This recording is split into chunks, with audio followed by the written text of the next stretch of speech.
Hi, I am Leigh Koechner. Welcome to day number 16 of 33 days of ownership. Let's take 3 breaths to get kind of connected, and then I'm excited about today. We're going to go in through our nose, and then when you go out through your mouth, go ahead and let a sound come out today. Just release any tension you're holding, release anything of worry or anger or upset in your body. Just when you breathe out, let it go. And maybe when you breathe in through your nose, you breathe in love, more love to surround inside your body. When you breathe out, you release something that's no longer serving you. So let's start with a breath in. We're going to breathe in love and breathe out. Make a sound when you breathe out and release something. Breathe in through your nose and breathe out. In through your nose and out through your mouth. Feels kind of funny to breathe out and make a noise like that, but it's great if you set an intention with it and actually release something that is holding on, or you don't want, or it's no longer serving you. Okay, you guys, here's the word today that I'm excited about letting go of, letting it out of our lives. It is the word hard. That word, I have been aware over the last year how often I hear people say that before they even start something.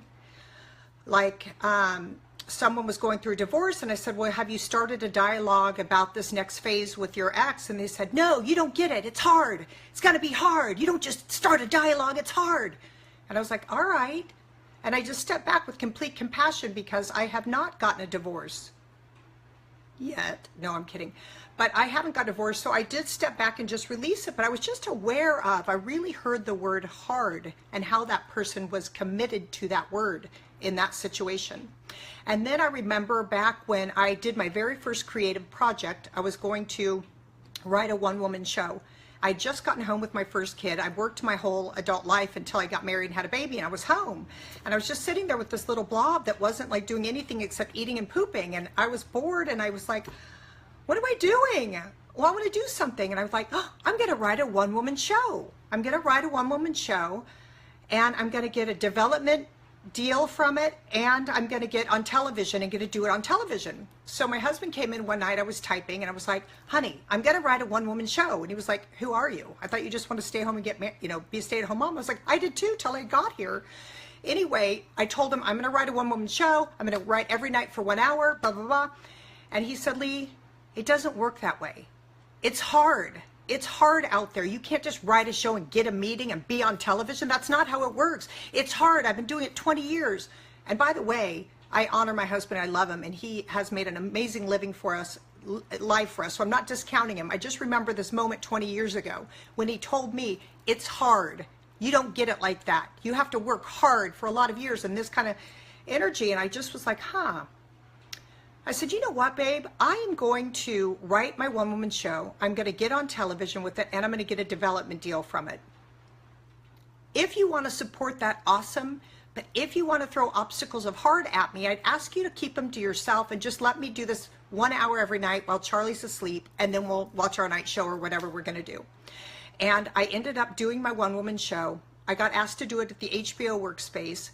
Then a man came to see it there and asked if I would perform it on television. He was picking 5 one-person shows, and he was producing them called Life Out Loud. Oh, and by the way, I forgot I told Dave it was going to be on the Oxygen network, because back then, 20 years ago, that was a big deal. That was Oprah's new network. And so this man came up and said, would you like to do your one-woman show for network?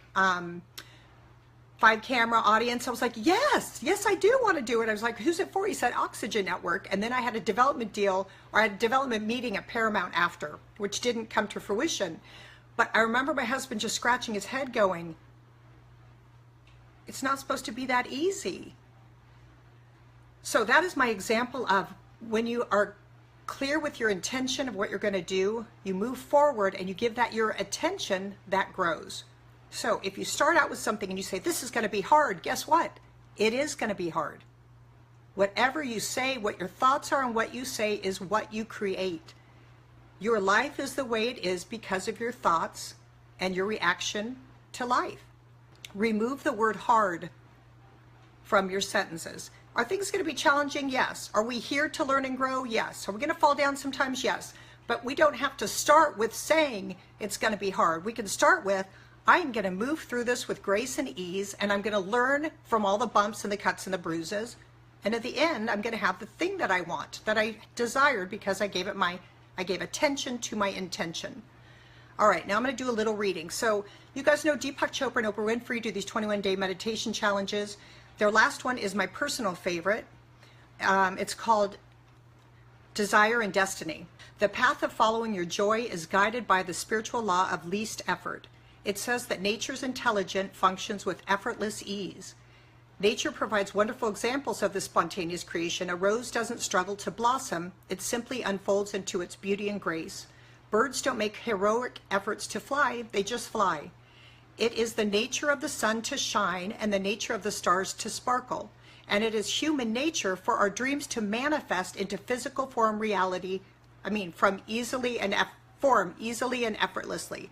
And then I put, but the difference between nature unfolding and humans is our human mind. Our thoughts and our limiting beliefs creep in, and everything comes to a screeching halt. We put up blocks, boulders, walls that keep us from the flow that is available to us. You think hard, you get hard. You think ease, grace, and love, you get those things. Okay, back to Deepak Chopra, my little sidebar there. In every moment, you have a choice of how you want to use the two of your most precious resources, your attention and your intention.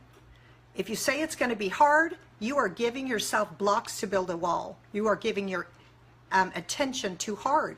If you say, I'm going to move forward with grace and ease, what's first? You are already in the flow of manifesting what you want. If you focus to choose your awareness on love, compassion, joy, appreciation, and peace, those qualities will expand in your experience. You will find yourself living in the flow of grace and ease. My new favorite phrase is with grace and ease. That I say it all the time. I always say, hey, go do that. Let's go do that with grace and ease. Let's start this new project with grace and ease. I'm already setting up being in the flow and being on that energy level instead of pushing my boulders in front of my path. We push our own boulders in front of our path. And then we say, see, Leigh, you see this? It's hard. I can't budge it. You expected me to do that? I don't know who I was imitating. That was pretty sick, but work less and accomplish more. When you're struggling and you're pushing and it's hard, those are beautiful signs that you're out of line with what you're supposed to be doing. There's a natural ease that's available within us. Oh yeah, so we have this, God, I've talked about God's within us, our true self, our soul, this quiet voice that's knocking.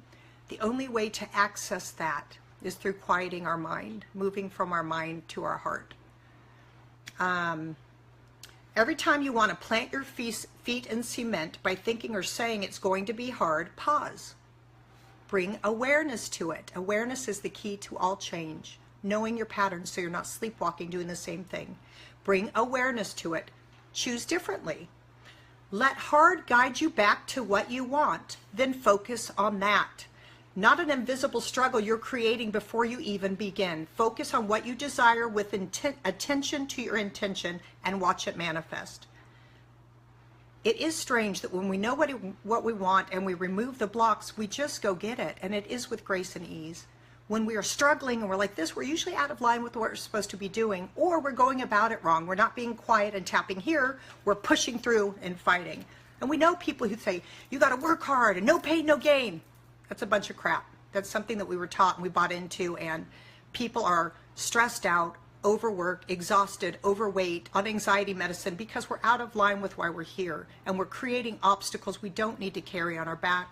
We don't need to push out of our road. It's a decision and a choice to move with attention to your intention. And if you're focusing on hard, baby, you are going to get hard. Allow yourself to flow with grace and ease. All right. Here's my quote. Work less, make more. I like that motto. If I can choose my beliefs, then I choose grace and ease, and I kick hard to the curb. If you can choose your beliefs, which you can, unless you're asleep and then your mind runs you, but that's why we're doing ownership, to own our life, own our shit. Own the word hard. Say goodbye, kick it to the curb. You don't need it. Well, you do need it sometimes in life, but not in the realm of making things happen. Or, okay, so you have to be clear with your intention, give that your attention, and live your life. No more hard bullshit. It's bullshit. Okay, I'm going to say bullshit and then slide right into a prayer. God, thank you for showing me the boulders that I have placed before me and choose no longer to do. Thank you for letting someone lob a boulder up and me smashing it into pieces with a bat so I could show myself the power of positive thought, the power of knowing what I want, and the power of manifesting it. Thank you for these videos that I'm doing with my audience. I'm so grateful that they're here because they are reflecting back to me what brings me joy and supporting me on this walk, and I'm so grateful. Shower everyone with love and light today. And help us bring awareness to the word hard so we can shift it immediately to what we want and not build a boulder. Amen. All right. Thank you for coming. I'll see you tomorrow.